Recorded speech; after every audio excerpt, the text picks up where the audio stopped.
Saya nggak gitu percaya dengan franchise. Oke. Akses terhadap modal tuh rendah sekali. The only true benchmark itu adalah Betul. order. Inilah endgame. Kalau kita pikir ini kan ada pemikiran-pemikiran baru nih. Bahwasanya kalau mau sukses, itu harus jadi monopoli. Iya kan? Waktu saya di sekolah dulu, itu kita dididik mengenai perfect competition. Atau kompetisi yang sempurna itu adalah yang terbaik untuk siapapun di dunia usaha dan dalam tatanan ekonomi kan.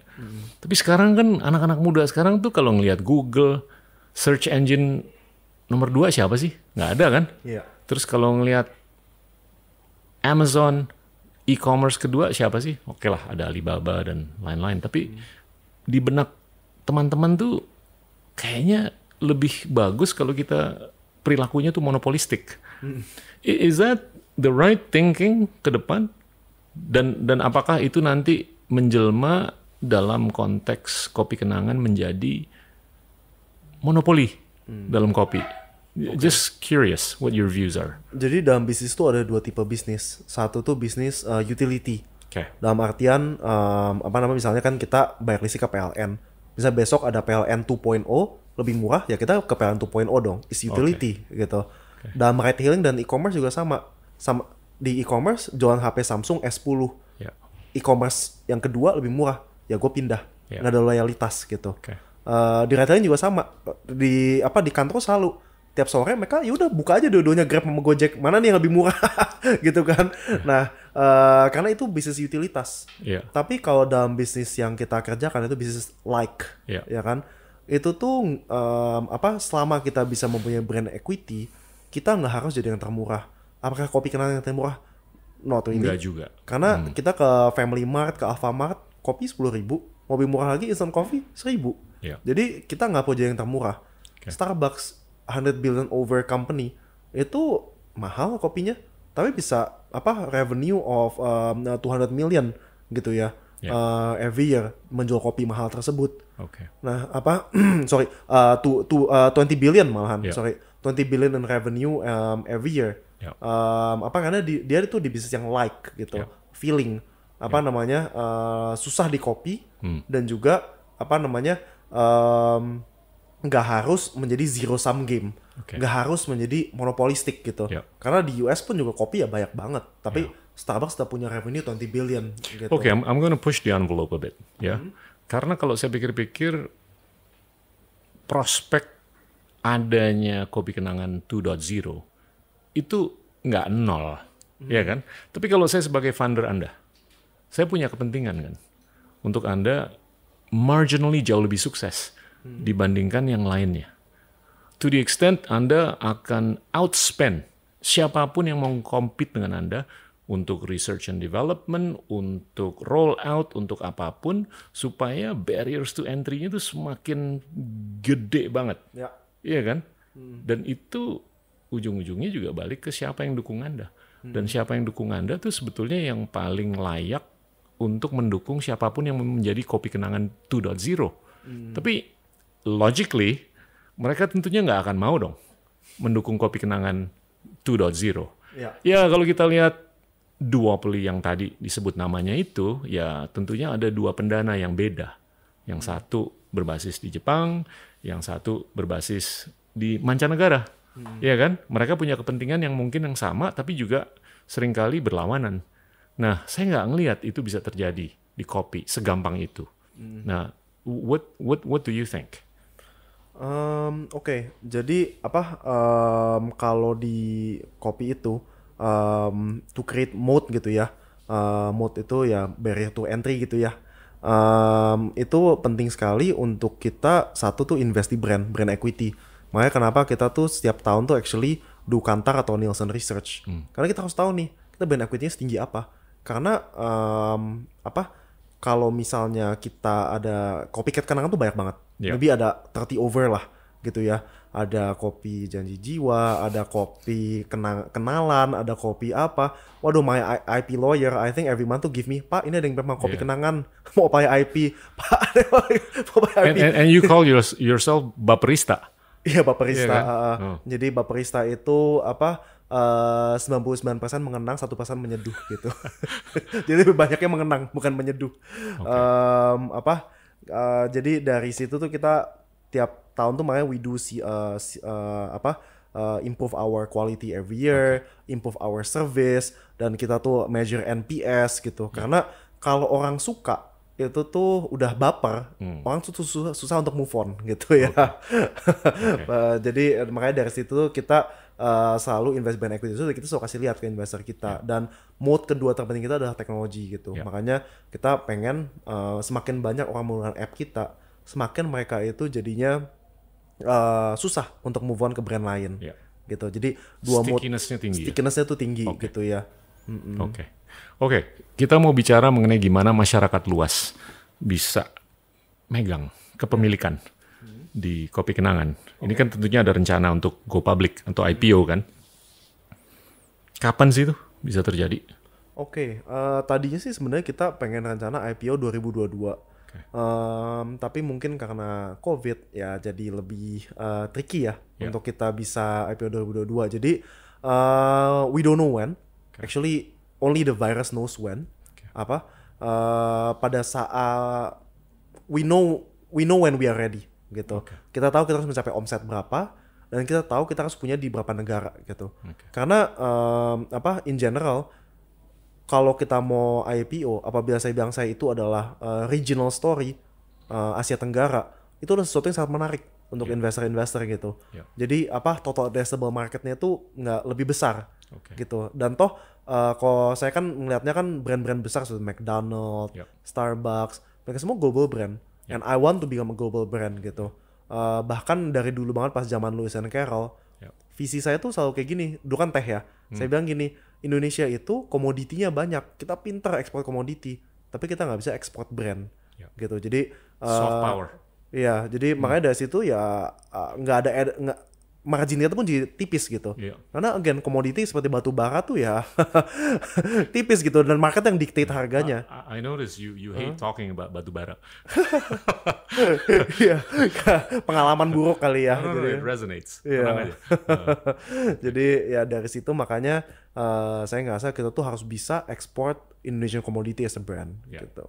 Dari kita mengerjakan Lewis and Carroll sampai kopi, makanya kopi kita pun sampai sekarang tuh kopi Indonesia semua 100%. IPO-nya nih setelah regionalization terjadi atau menjelang regionalization? Harus sudah terjadi. Jadi it's not just talk, right? Ya seperti yang kita ngomong di awal, math is you cannot argue with math. I like that. Ya, ujung-ujungnya angka bukan cuap-cuap, ya kan? Nah sekarang saya mau sedikit ngupas mengenai IPO ini. Kalau terjadi, ada kepentingan nggak untuk ini terjadi sebelum atau sesudah menjadi unicorn? Harusnya sih sesudah ya. Kalau dari proyeksi kita, karena ada amanah nggak dari funder-funder? Harus unicorn dulu baru IPO? Enggak sih. Harus segini valuasinya baru IPO? Atau apa? Atau mungkin ada timeline yang udah predefined dalam X bulan, X tahun harus IPO atau apa? Nah, jadi mungkin bedanya dengan venture investing, mereka itu kan invest ke founder ya kebanyakan. Jadi pada saat kita di invest series B, kita nggak ada target revenue, kita nggak ada target toko, nggak ada target harus IPO kapan. Ya ada exit clause lah. Mereka ada exit clause dalam 7 tahun harus bisa exit gitu kan. Ya tipikal lah. Small fund kan kayak gitu ya. Kecuali sovereign wealth fund mungkin nggak. Nah, dari situlah mereka bilang ya terserah lu maunya gimana gitu. Dan itu sebenarnya target yang memang saya taruh sendiri aja. Saya harus menjadi unicorn, saya harus menjadi regional player, baru kita IPO gitu. Kok nggak size-nya nggak menarik gitu menurut saya.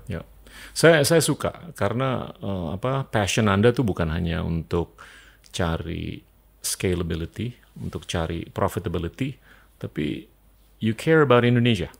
Iya kan? Dan Anda tuh care untuk supaya nama Kopi Kenangan ini bisa memancarkan apa sih aura yang positif untuk Indonesia. Karena kita seringkali hanya dikenal sebagai apa sih negara yang sering gempa bumi atau apa. Iya kan? Atribut-atribut negatif tuh terlalu banyak dikenal oleh orang luar. Nah, ini saya senang sekali karena you're not unprecedented. Ada beberapa nama yang sebelumnya sudah membantu Indonesia untuk lebih dikenal.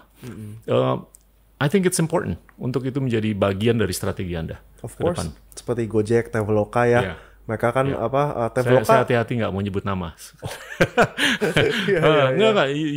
You have the right to mention those names. Jadi kayak kedua brand tersebut kayak Traveloka menurut saya is the best OTA app even compared to the US. Yeah. Itu tuh enak banget, UI UX itu keren, canggih banget. I'm glad you said it, not me. Jadi dari itu menurut saya membanggakan. Tech ekosistem Indonesia tuh keren gitu. Nah, semoga kita bisa membanggakan Indonesia dengan memberikan kopi Indonesia tuh enak ya ternyata gitu. Oke, terakhir mengenai bisnis. I know you don't like this, but I'm gonna push it. Indonesia tuh dulu tuh jago banget dalam produksi kopi. Iya kan? Bahkan kita diminta untuk ngajarin negara-negara lain, khususnya Vietnam. Tahun 70-an, 80-an, kita kesana ngajarin mereka untuk nanam. Tapi nggak tahu gimana sekarang produksi kopi kita, produktivitas kopi kita, itu jauh di bawah tempat-tempat yang dulu kita bisa memberikan ilmu. Nah itu, ya saya sih ngelihat ini bisa demand pushed. Demand pushed ke supply. Supply-nya ini kan ya di hulunya.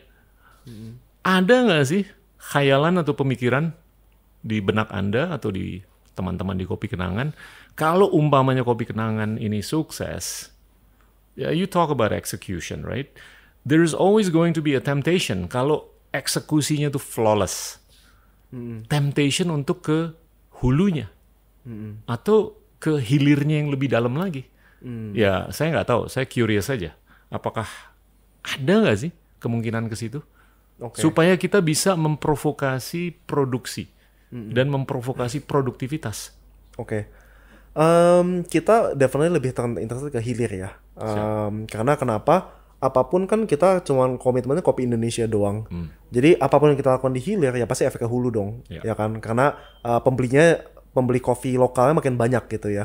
Jadi lucu banget dulu tuh pernah ada beberapa pengusaha, mungkin kopi mungkin enggak, saya nggak tahu.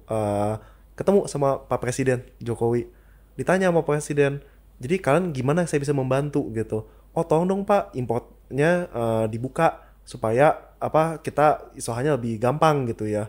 Bahkan sebenarnya yang benar itu adalah kita fokus di hilir, direct to consumer, lalu setelah itu kita bisa membangkitkan ya produksi di hulunya gitu ya.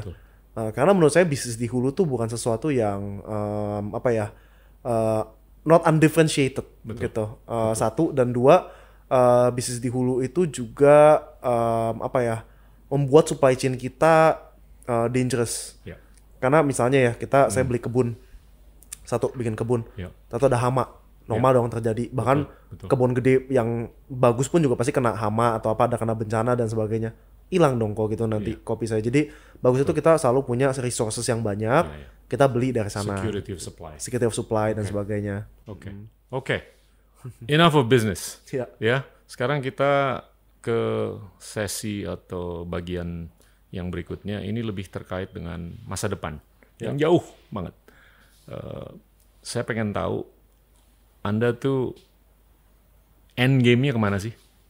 Where do you see yourself when you're 50?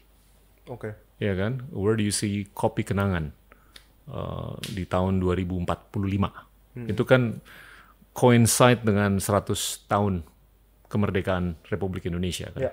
Ya agak-agak jauh sih, tapi ya pengen tahu aja. Kita definitely udah harus jadi bukan cuma regional aja, tapi global brand. Itu nomor satu gitu. Kita harus udah ada di Amerika, di UK dan sebagainya gitu ya. Kita harus coba masuk ke sana. Dan hopefully by then kita udah punya maybe 25-30,000 outlet gitu. Karena last time I check Starbucks has 32,000 gitu ya. And makanya punya 300 Kenapa tuh. Kenapa angkanya di bawah Starbucks? Kenapa? Harusnya lebih. Kenapa nggak di atas? Karena dia ada franchise ya. Kan di atas. Karena dia franchise. Dia lebih susah. Kita mau fully Anda nggak own. percaya dengan franchise? Saya nggak gitu percaya dengan franchise. Kita kan maunya semua fully own gitu ya. Dan saya juga berharap dan 2045 ini revolusi digital juga makin maju gitu ya. Terakhir kali saya pergi ke Beijing, itu tuh semua orang order udah nggak lihat menu, scan QR, pesen gitu ya. Itu pun juga yang kita pengen kita lakukan di Kopi Kenangan ya, buka app Kopi Kenangan, lalu abis itu pesan udah convenient gitu ya. Contactless, yang dimana di masa COVID kan makin penting ya untuk contactless tersebut. Jadi contactless, lalu abis itu orang pick up, jadi investasi kita di digital itu makin kerasa gitu ya. Kita percaya bahwa kita ada salah satu yang terdepan dalam investasi digital ini. Kita tinggal menunggu untuk investasinya berbuah hasil gitu. Menurut Edward, itu yang paling dekat dengan Kopi Kenangan yang sudah dilakukan di negara lain itu siapa? Negara lain ya? Iya. Brand kopi apa? Actually Starbucks. Starbucks okay. Itu if you notice dia kan ganti CEO ya. Yeah. Pertama kan Mr. Howard. I met him. Oh nice, yeah. Twice. Nice. Saya sempat diminta pidato. Anyway, this is about you. Let's talk about you. Yeah. Jadi he stepped down, right? Diganti Mr. Kevin. Betul. Kevin itu udah Microsoft. Yeah. Jadi mungkin sama seperti saya mungkin nggak ngerti kopi gitu ya. Jadi which is positive. Kadang-kadang kalau dari luar tuh lebih bagus daripada dari dalam kan. Ya. Jadi kenapa Mr. Howard itu memilih dia untuk jadi CEO? Karena dia merasa ini tuh ke depan tuh harus digital. Dan makanya sekarang Starbucks 40% customer itu udah pakai app. Gitu. Itu menjadi mode-nya mereka. Nah, makanya itu menjadi sebuah company yang memang jadi idolaku banget lah gitu ya. Bisa jadi global brand dari pretty much Atom business atau jadi both Atom and Bits gitu ya. Jadi makanya impresif banget gitu. You're a big fan of Microsoft? I know you're a big fan of Bezos, tapi ngefan juga nggak sama Microsoft? Nggak gitu sih actually sama Microsoft. More of ada buku yang baru dikeluarin oleh Satya Nadella. Oh ada ya, oke. Keren banget. Judulnya apa sih? Reset atau apa gitu. He's a great CEO by the way. Iya, jadi pas I think Bill Gates step down ganti jadi the LA Clippers owner, right? Gitu. Yeah. And then Satya Nadella came. And emang Windows produknya jadi bagus sih. Ballmer dulu, ya. Terus baru Satya Nadella. Nah, produknya emang jadi bagus sih semenjak dia pegang gitu. Jadi, and actually one interesting thing as well that we didn't touch, sebuah company, if we look at top 10 company in the world 10 years ago by market cap, only Microsoft stays. Ya. Semua company udah hilang dari top 10, jauh di bawah bahkan. Betul. Dan dia tuh dalam 5 tahun, 6 tahun terakhir semenjak si Satya Nadella mimpin, itu double market cap-nya. Dan dia tuh lucu kalau di bukunya nih, sorry agak digress sedikit, tapi di bukunya itu dia menjelaskan it's not about apa gitu, tapi dia hanya mengedepankan satu, empathy. Empathy, gimana kita bisa empathize dengan sesama, bukan hanya sesama karyawan, tapi stakeholders secara keseluruhan. Nggak tahu gimana itu produktivitasnya dan segalanya. Dan I think you should read that book. I'll read that book definitely. Ya, luar biasa. Dan orangnya dia tuh humble banget, simple gitu. Dan kalau menurut saya sih dia udah sangat mengtransform Microsoft. Nah ini mungkin balik ke pertanyaan mengenai tahun 2045. Dalam 25 tahun ke depan nih apa sih? Ada 1, 2 atau 3 hal yang menurut Anda tuh bakal game changing? Oke. In general atau specifically mengenai kopi? Oke. In the future definitely yang bakalan game changing itu paling besar adalah ya adopsi digital tersebut ya. Mungkin sekarang kita order melalui aplikasi atau mungkin kalau di sana melalui WeChat. Mungkin soon kita bisa order melalui WhatsApp. I don't know. Maybe kita bisa in I think app. it's real. Yeah, it's real. Karena sekarang tuh actually the benchmark for messaging app itu adalah WeChat menurut saya. Siap. Bukan WhatsApp. Karena WeChat tuh literally the super app, the only true super app in this world is just WeChat. From chatting, atau bisa jadi bayar payment, atau bisa order KFC atau coffee juga melalui app tersebut. Jadi hopefully in the future bisa seperti itu. Going forward juga I think customization bakalan lebih kentara lagi gitu ya. Okay. Jadi mungkin orang suka kopinya dulu mungkin cuma bisa double shot atau single shot espresso, maybe in the future maybe 90%, 70%, and then you can maybe track your preference gitu ya melalui aplikasi tersebut, which is going more and more towards machine learning dan sebagainya. Okay. Jadi and maybe in the future it's not just software tapi hardware juga gitu ya. maybe in the future udah nggak ketemu tuh baperista, tinggal kenangan gitu ya. In the future mungkin hanya tinggal mesin doang gitu. It's something very very possible gitu in the future. And going forward, we didn't touch this, cuman even right now, kopi kenangan. There's a lot of things we didn't touch. We should touch. Time is off. Time is off, ya. Silakan. Terus about cara kenangan ekspansi gitu ya. Kenangannya saya ekspansi itu mungkin kalau zaman dulu kita ekspansi ya taruh satu orang, liatin trafficnya berapa per hour, dianalisa dan sebagainya, liatin ada bank apa enggak, ada crowd puller apa atau enggak. Kalau kenangan nggak perlu, kita benar-benar pada membuat sebuah heat map. Menggunakan data customer kita tahu customer kita di mana, kita bikin sedekat mungkin sama mereka, gitu. Dan in the future mungkin bukan bikin toko lagi, tapi kita mungkin udah bikin unmanned coffee store gitu, mungkin banget gitu. Jadi kan kita hanya harus selalu adopsi dari perubahan-perubahan ini. Itu heat mapnya, algoritmanya gimana tuh bikinnya? It's actually as simple as mungkin Pak Gita order kopi. Nah kita tahu Pak Gita pas order di mana.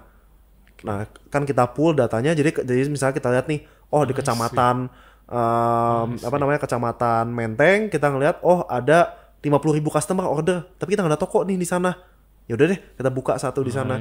Apakah perlu untuk kita di prime area? Nggak usah, karena kita kan bayar kan delivery. 50% of our business delivery. Dan itu seringkali berkorelasi nggak sih dengan densitas populasi di situ? Atau bisa nggak juga berkorelasi?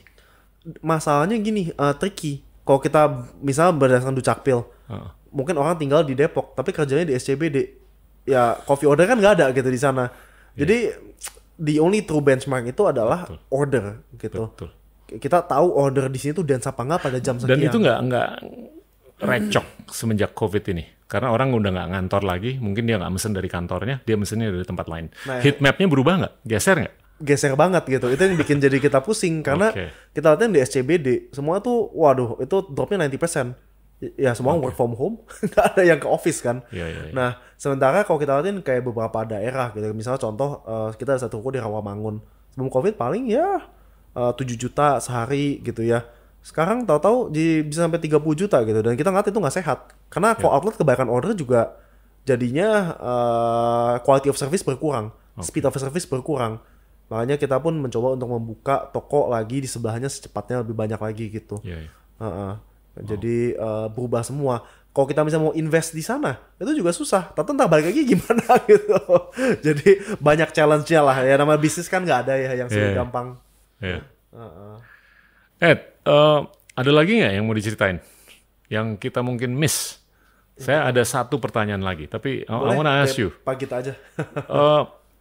Ini mungkin agak-agak nge-stretch dikit, tapi saya curious. Tadi Anda ngomong mengenai machine learning. Ini seringkali disebut istilah namanya singularity. Ya kan? Itu intinya kan kombinasi antara machine dan humans. Ini agak-agak ngeri kan? Ya nggak? Dimana kalau kita ke Amerika atau Tiongkok itu tuh pembicaraan seperti itu tuh udah commonplace. How do you see that unfolding di Indonesia, dan gimana nih? Kita kan kepentingannya adalah untuk memberdayakan sebanyak mungkin tenaga kerja. Tapi kalau robotisasi itu fenomena yang real banget, itu gimana tuh ke depan? Oke, nah makanya education tuh become very important. Saya rasa Pak Menteri kita juga pernah ngomong ya, saya tuh tugasnya di sini, saya bukan dari background education, tapi kenapa saya dipilih? Karena saya tahu ke depan tuh kita perlu educate manusianya jadi seperti apa gitu. Jadi makanya semua itu tuh singularity, kita tuh nggak boleh takut sama masa depan tuh nggak akan membawa kita kemana-mana gitu. Jadi nggak seperti yang digambarkan di film Terminator atau apa gitu? Itu ya namanya film ya. Itu a bit far-fetched ya menurut saya. Tapi kita ngobrol 2045 loh nih, 25 tahun dari hari ini. Orang kehilangan kerjaan karena digitization itu mungkin banget menurut saya. Whether it be karena AI atau robotisasi, itu sangat mungkin. Makanya untuk ke depannya kita tuh nggak bisa tuh hanya melatih manual labor job doang. Mungkin 20 years ago kita melatih orang supaya bisa bercocok tanam dan bisa apa namanya, mungkin membuat garment gitu ya. Zaman sekarang mati itu buat apa? Lama-lama pasti ke replace kok, gitu ya. Jadi makanya kita tuh mati, education kita tuh harus di revolusi total, gitu. Kalau nggak kita ketinggalan, kalah nanti kita. Setuju. Saya ya, kita harus bangga lah bahwa anggaran untuk pendidikan tuh udah jauh lebih besar daripada sebelum-sebelumnya. Tapi mungkin masih bisa lebih tepat sasaran, ya kan? Dan itu saya rasa kalau disikapi terus akan membantu untuk kita lebih berpendidikan ke depan. Dan juga saya ngelihat digitalisasi ini akan sangat bisa membantu inklusi keuangan yang masih rendah di Indonesia. Akses terhadap modal tuh rendah sekali. Dan Anda tuh diberkahi karena Anda punya akses ke modal. Tapi bayangin teman-teman kita di pelosok-pelosok yang brilian, tapi mereka nggak bisa punya akses ke modal, nggak punya akses ke orang yang punya akses ke modal. Itu, I think it needs to be fixed. Ya kan? Nah, mungkin di akhir percakapan kita yang keren banget nih, saya mau lempar beberapa rapid fire, ya, kata-kata atau pertanyaan. Bisa dijawab dengan satu kata atau dua kata. You can either answer buy or sell. You can either answer long or short, ya kan? Oke, yang gampang dulu nih. Kopi. Kenangan. Oke, would you buy or would you sell? Buy. Okay. Jeff Bezos, long or short? Long. Teh. Lewis and Carroll. Bias. Long or short, buy or sell? Oh, oke. Tea, long, and buy. Longnya lebih jauh dibanding kopi? Lebih jauh sih. Tea much further than coffee. Okay. Investment banking. Would you long or short the stock? Or would you buy or sell the stock? Short and sell, I think. Okay. Elon Musk. Would you buy the stock or short the stock? Buy. Okay. Batu bara. Short, sell, everything. Clothing. Clothing ya, tricky sih. Fast fashion, definitely long and buy. Tapi bakal ke used sebentar lagi, dari fast ke used. I don't see that yet, to be honest. Tapi 5 years, 5 tahun pastilah. Ya, tapi yang the smaller one, the slow fashion, I think will die for sure. Ya. Terus consulting. Would you buy the stock or sell the stock? Long atau short? Wow. I know you did consulting. Consulting ya, that's buy. Ya. Sorry loh kalau nge-push dalam beberapa hal. Perlu dipikir aja. So, it's good. Please continue. Ed, it's been fascinating. Ngobrol sama Anda. Likewise. Keren banget. Likewise. Thank you. Pak. Thank you banget bisa hadir di acara Endgame. Dan teman-teman, ini kita baru aja ngobrol sama Edward Tirtanata, founder dari Kopi Kenangan. A name you should remember. Inilah Endgame.